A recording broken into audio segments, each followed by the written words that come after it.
On a tous été complices d'un hold-up de plusieurs milliards de dollars durant ces 10 dernières années.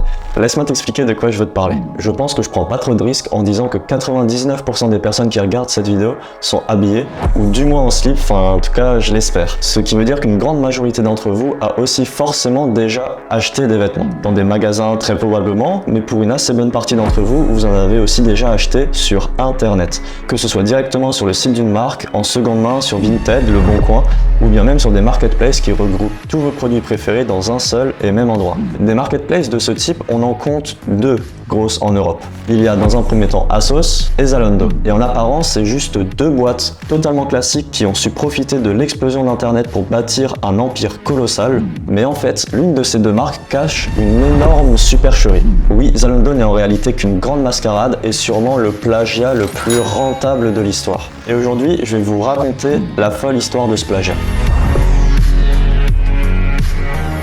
Notre histoire, elle se déroule dans la Silicon Alley à Berlin en 2008, un nom habilement inspiré de la Silicon Valley. Et depuis cette date, la scène berlinoise vit un véritable essor dans son industrie d'internet et du digital.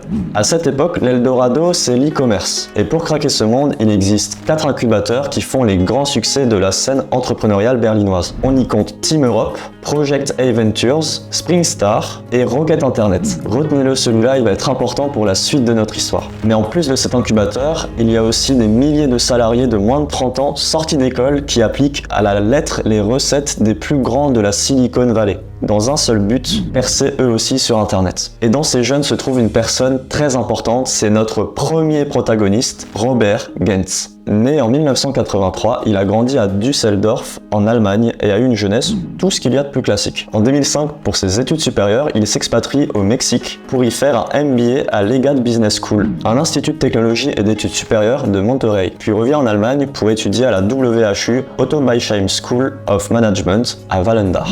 Il y obtient en 2007 un BBA pour administration des affaires, contrôle financier et management. C'est sur les bancs de cette école de commerce réputée qu'il va y rencontrer David Schneider, son futur partenaire commercial avec qui il va partager une colocation.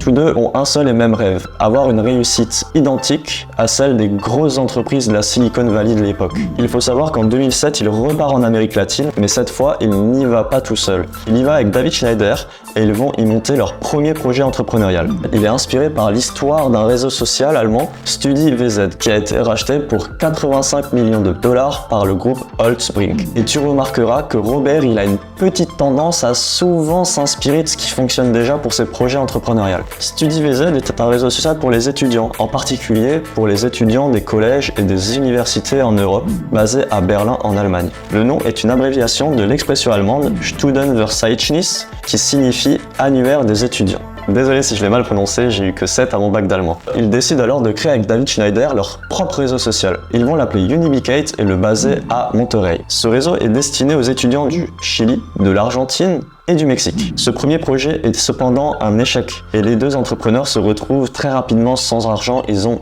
plus rien dans les poches. Heureusement, ils font appel à une de leurs connaissances, Olivier Samwer, un entrepreneur allemand rencontré sur les bancs de la WHU. Il avait cependant refusé d'investir dans leur premier projet, mais il les rapatrie et leur trouve du travail à Madrid dans sa propre compagnie, Pariface 24.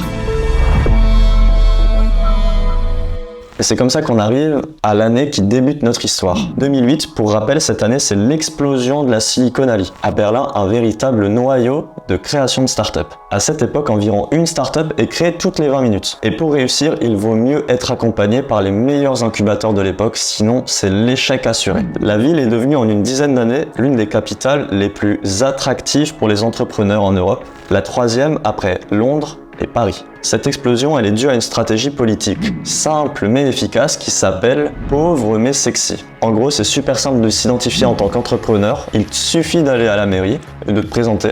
Tu peux même le faire que tu sois étranger ou expatrié. Mais surtout, les loyers sont extrêmement faibles pour des locaux qui se trouvent dans la capitale d'une ville européenne. Robert étant allemand, il voit absolument tout ce qui est en train de se passer dans la capitale de son pays natal et ça ne tombe pas dans l'oreille d'un sourd. Il quitte alors Barcelone pour revenir en Allemagne à Berlin, tout en embarquant à nouveau David avec lui. Sauf que cette fois, ce n'est pas pour créer un réseau social. Ce qu'il souhaite, c'est surfer sur la vague de l'époque, et c'est l'e-commerce. Et c'est donc en 2008 qu'il va lancer eFanshow, une start-up de vente de chaussures en ligne, malgré une méconnaissance totale des rouages de ce secteur, que ce soit l'e-commerce ou même la vente de chaussures ou de vêtements en général. À ses débuts, l'entreprise vend surtout des tongs qui sont entreposés dans leur propre appartement à Berlin. Robert Gens est alors en charge du marketing digital et du service client. Et c'est comme ça qu'ils commencent à générer leur premier euro sur internet et surtout leur première vente. Sauf que malheureusement, ils vont très rapidement atteindre un plafond de verre et stagner sur leurs chiffres. eFanshow fait donc partie de ces startups qui ne vont pas pouvoir exploser sans l'aide d'un incubateur.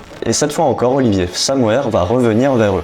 Sauf que cette fois, c'est pas pour les sortir de la merde, il souhaite leur proposer son aide. Il a en effet, quelques mois plus tôt, fondé Rocket Internet avec ses deux frères. Je t'avais dit de retenir ce nom. Et ils investissent dans eFanshow une grosse somme, plus de 50 000 euros. Et suite à cet investissement, absolument tout s'accélère. En 2009, il se renomme Zalando. C'est aussi la première année d'internationalisation en livrant en Autriche. 2010, il commence à livrer aux Pays-Bas et en France, puis en Italie, au Royaume-Uni et en Suisse en 2011. Ils ont même créé un site logistique à Paris en 2016 afin d'être au centre de l'Europe et pouvoir livrer tout le monde beaucoup plus rapidement. Bref, ils ont touché le jackpot avec Zalando.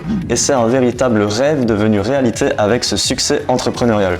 Un rêve tellement beau qu'il va même encore une fois jusqu'à s'inspirer des bureaux de la Silicon Valley pour les bureaux de Zalando. Ils ont des espaces de détente, des cuisines ultra équipées, des ateliers de dev perso, bref tout pour te donner envie d'y travailler et de rester longtemps dans les locaux, un peu comme ceux de la Silicon Valley aux États-Unis. Et donc cocher leur premier rêve qu'ils avaient avec David, qui était donc d'avoir un succès entrepreneurial du même essor que celle des startups de la Silicon Valley. À première vue, ça ressemble donc à un véritable succès entrepreneurial. Un succès qui n'arrive qu'une fois dans sa vie, un succès qu'on ne peut pas orchestrer un peu comme un coup de chance. La réalité est tout autre.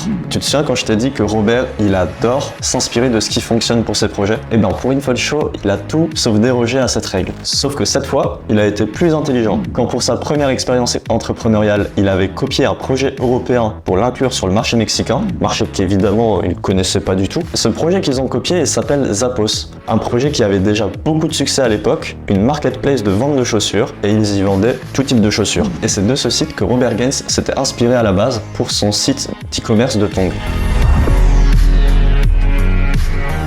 Mais pour devenir le Zalando que Zalando est aujourd'hui, tu t'en doutes, il y a un moment où ils ont arrêté de vendre des tongs et ils sont allés beaucoup plus loin que simplement copier Zappos sur les tongs. Mais cette idée, elle vient en réalité des frères Samouer. Mais détrompe-toi, ils n'ont pas investi dans eFanshow parce qu'ils ont de l'affection pour Robert et David. Non, ils ont investi parce que l'incubateur qu'ils ont fondé, Rocket Internet, a une spécialité, celle de copier-coller à 99% des sites internet qui fonctionnent déjà pour les implanter sur un nouveau marché, et ça en moins de 100 jours. Et en ayant derrière la tête deux ambitions, celle de se faire racheter par le créateur original quand il voudra s'y implanter, ou devenir un plus gros projet que celui qui a été copié à la base. Et cette deuxième option, Zalando l'a plus que remplie, parce qu'ils n'ont pas simplement copié le site pour les tongs, non, ils ont tout copié, les onglets, les marques et même la stratégie des prix. Et malheureusement pour Zappos, Zalando est devenu tellement puissant qu'ils ont dû mettre la clé sous la porte en 2019. Et si tu trouves ça choquant, sache que c'est que le début parce que Zalando est très loin d'être un cas isolé. Alors non, Zalando n'est malheureusement pas le succès entrepreneurial de rêve qu'on aurait pu imaginer. Celui d'un petit business lancé en ayant eu sa propre idée et en vendant des tongs stockés dans son appartement pour finir par peser des milliards. Sauf que c'est aussi ça le business malheureusement. Tout n'est pas tout rose et c'est pas le monde des bisounours. Heureusement, dans le monde physique, on peut avoir ce qu'on appelle des brevets et protéger ton idée donc sur un temps limité de 20 ans. Sauf que malheureusement, ouais, sur internet, il n'y a pas de loi. C'est une vraie jungle si tu veux créer et développer tes idées sur le net. Et le plus marrant derrière tout ça, c'est que en réalité, l'idée de Rocket Internet, elle aussi, elle est totalement réplicable. Effectivement, cette stratégie, Olivier et les frères Samouer, ils ne l'ont pas fait qu'une seule fois. C'est même hyper choquant tout ce qu'ils ont réussi à copier. Par exemple, ils ont copié Uber pour créer Easy Taxi. Ils ont copié Groupon pour créer CityDeal. Ils ont copié Midags pour créer HelloFresh. Donc oui, même ton petit panier de courses que tu reçois tous les mardis à 8h30, finalement, il part d'une idée qui a été un réel plagiat. Et ce business de copier est bien plus rentable que ce que tu pourrais imaginer. En 2015, le plagiat de site internet pesait plus de 8 milliards de dollars. Je te laisse imaginer ce qu'il pourrait valoir aujourd'hui en 2024. D'autant plus que ces malades des frères Samware, ils ont vraiment essayé de copier tout le monde. Ils sont allés jusqu'à copier les géants d'internet Amazon. C'était Felix Price pour Supernova et j'espère que cette première vidéo elle t'a plu. Ciao ciao!